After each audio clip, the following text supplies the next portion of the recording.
Hello guys! Happy Children's Day! I'm very happy I can speak to you today. I know this is going to be a different celebration, but remember, if we use our imagination, we can make it special and unforgettable. And guess what? I have a gift for you. And this time it's not a homework sheet. I'm going to read a legend. This is a very classic legend in the USA. It is called Johnny Appleseed, and I hope you like it.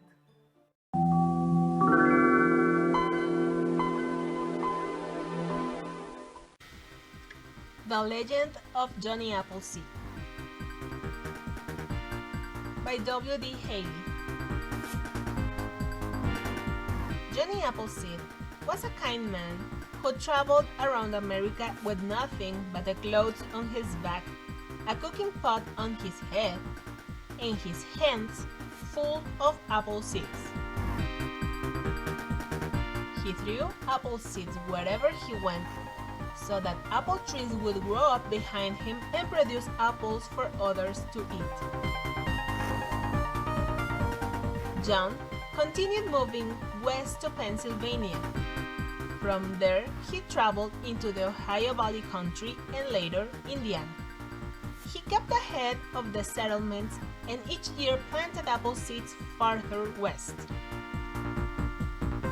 Legend says he was constantly planting them in open places in the forests, along the roadways, and by the stream selecting the perfect planting spot, fencing it in with fallen trees and logs, bushes and vines, sowing the seeds and returning at regular intervals to repair the fence, tend the ground, and sell the trees. He soon was known as the Appleseed Man, and later he became known only as Johnny Appleseed. He made friends with many Native American tribes and was known to have learned many Native American languages well enough to converse. He lived on food provided by nature, and he never killed animals. Though appearing poor, he was not a poor man. He accumulated more cash than he needed by selling his apple trees and tracts of land. He never used banks and relied instead on an elaborate system of borrowing his money.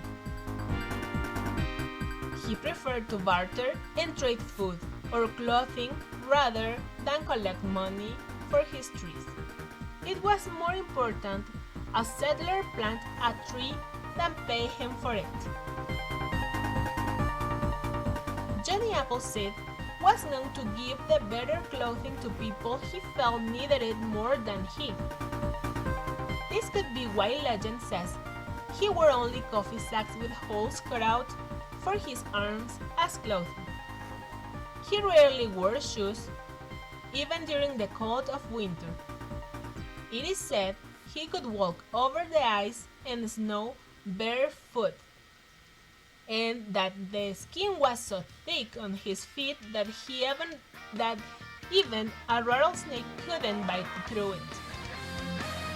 In 1842, Johnny made his last trip back to Ohio after spending 50 years walking through the countryside.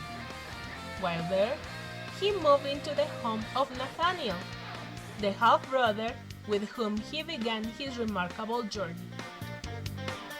On March 18, 1845, he died of pneumonia at the age of 71. He was visiting his friend William Worth in Indiana. Legend says it was the only time he was sick in his whole life.